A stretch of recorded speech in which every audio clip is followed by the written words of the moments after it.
Inilah kampus Stisip Guna Nusantara yang terletak di Kecamatan Cibinong, wilayah Cianjur Selatan.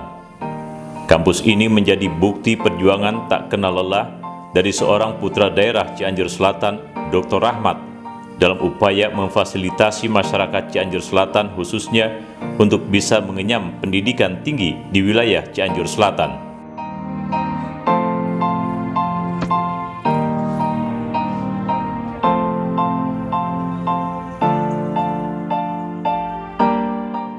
Upaya membangun pranata kelembagaan sebagai implementasi Tridharma perguruan tinggi, termasuk di dalamnya optimalisasi dan peningkatan mutu tenaga dosen terus dilakukan.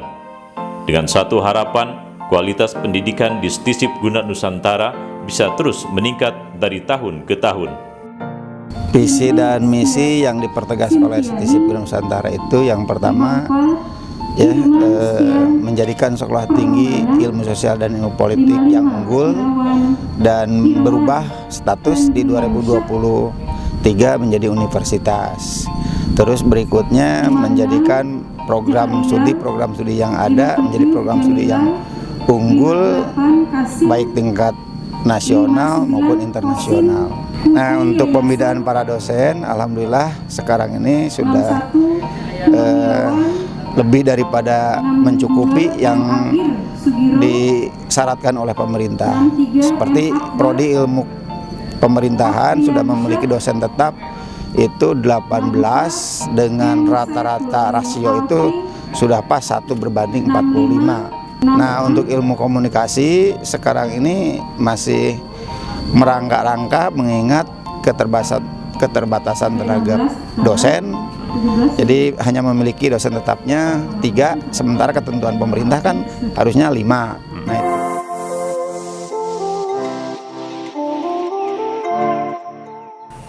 Berbagai upaya tersebut telah berdampak lurus terhadap tingkat kepercayaan masyarakat terhadap Stisip Guna Nusantara, di mana setiap tahunnya jumlah peminat ke Stisip Guna Nusantara terus meningkat. Bahkan untuk tahun akademik 2021-2022 ini, Stisip Guna Nusantara menerima lebih dari 400 mahasiswa baru untuk jurusan ilmu pemerintahan dan ilmu komunikasi jenjang S1. Untuk memberi pemahaman akan eksistensi mahasiswa dan tantangan global, pada kegiatan pengenalan kehidupan kampus mahasiswa baru atau PKKMB tahun akademik 2021-2022, selain dihadiri PLT Kepala LL Dikti Wilayah 4, Insinyur Darnita Chandra MSI, juga menghadirkan 3 guru besar, yakni Profesor Dr. Endang Komara, Profesor Dr. Purwadi, serta Profesor Dr. Uman Suherman. Seperti tugas kami memang di Lembaga Layanan Pendidikan Tinggi Wilayah 4 ya, Jawa Barat dan Banten ini, tugas kami adalah memfasilitasi perguruan tinggi supaya perguruan tinggi itu meningkat mutunya. Jadi lebih meningkat kualitasnya. Jadi sesuai dengan tupoksi kami itu, maka yang kami lakukan adalah kami akan memberikan bimtek ataupun pendampingan terkait peningkatan mutu perguruan tingginya. Bagaimana kami akan memberikan sosialisasi ataupun bimtek kepada para dosen untuk lebih meningkatkan kualitasnya dengan lebih meningkatkan jabatan fungsionalnya ya, yang sebelumnya belum memiliki jabatan fungsional maka harus segera memiliki jabatan fungsional dan juga studi. Jadi kita berharap semoga dosen-dosen ini untuk lebih lagi meningkatkan studinya ke jenjang yang lebih tinggi untuk supaya nantinya lulusan ini akan lebih berkualitas apabila dosen-dosennya juga berkualitas.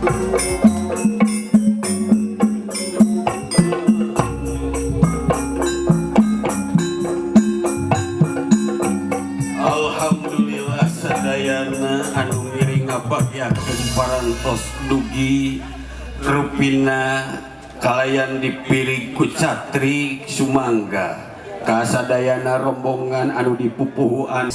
Sejak berdiri tahun 2013, Stisip Guna Nusantara telah berhasil melakukan 3 kali wisuda, termasuk wisuda untuk tahun akademik 2021-2022 ini. Dihasilkannya lulusan yang berkualitas tentunya menjadi orientasi Stisip Guna Nusantara dalam mewujudkan jati dirinya sebagai sebuah perguruan tinggi yang memang begitu dinanti di wilayah Cianjur Selatan. Ya, untuk pelaksanaan PKKMB tahun akademik 2021-2022 sekaligus bersama dengan kegiatan wisuda mahasiswa yang sudah lulus sengaja dilaksanakan di area kampus baru supaya para wisudawan dengan orang tua dan para mahasiswa baru memahami bahwa STISIP Guna Nusantara pada saat ini sedang mengembangkan area kampus baru, yaitu di lingkungan yang baru di doser tanahnya ini. Untuk PKKMB ini karena mungkin selama STISIP berdiri baru mengalami peningkatan untuk prodi pemerintahan akademik ini mencapai 435 orang yang masuk baru. Tentu kami harus berbenah diri baik masalah kualifikasi pendidik maupun peningkatan sarana dan prasarana pendidikan yang ada. Atas upaya nyata dan berkesinambungan tersebut, pantaslah apabila berbagai dukungan dan dorongan terus mengalir, termasuk dari paguyuban guru besar yang siap untuk memberikan bimbingan dan berbagai masukan guna kemajuan STISIP Guna Nusantara ke depan. Ya, yang pertama, pendidikan itu dibangun tidak hanya dengan infrastruktur, tapi juga dibangun dengan kekuatan SDM. Itu yang selalu saya dorong kepada Pak Ketua, kepada Pak Rahmat. Investasi dalam pendidikan itu ada dua hal. Satu berkaitan dengan infrastruktur sebagai penunjang. Yang kedua adalah SDM sebagai skenario dan sutradara dalam membangun anak bangsa ini. Kalau SDM-nya kuat, dosennya kuat, bagus dan sebagainya, insya Allah anak didiknya akan kuat. Dengan terus bertambahnya tingkat kepercayaan pada STISIP Guna Nusantara sekaligus sebagai langkah menuju sebuah universitas, maka kini tengah dirancang rencana strategis berupa pendirian kampus baru di wilayah Kecamatan Cibinong, Cianjur Selatan. Ya, untuk rencana induk pengembangan ini kan sudah nyata. Yayasan ini sudah menyediakan tanah seluas 25.000 meter persegi atau 2,5 hektar, yaitu mempersiapkan bertambahnya mahasiswa baru, mempersiapkan untuk berubah status dari sekolah tinggi menjadi universitas. Namun kendalanya di daerah itu kan untuk membangun, di samping keterbatasan biaya juga masalah cuaca ini sekarang kan diguyur dengan musim hujan, sehingga target untuk mendirikan auditorium tahun ini kemungkinan bisa melewati pada tahun 2022 begitu. Peruntukannya itu yang pertama gedung rektorat itu 2 tingkat, yang kedua gedung auditorium, yang ketiga 4 fakultas ditambah untuk tenaga kependidikan, lab, dan ada rusunawa. Nah, itu di samping ada rumah-rumah untuk para dosen yang jauh. Demikianlah gambaran umum dan upaya nyata STISIP Guna Nusantara dalam mewujudkan visi dan misinya. STISIP Guna Nusantara berdiri untuk negeri, berkarya untuk bangsa, STISIP jaya dan berguna di Nusantara.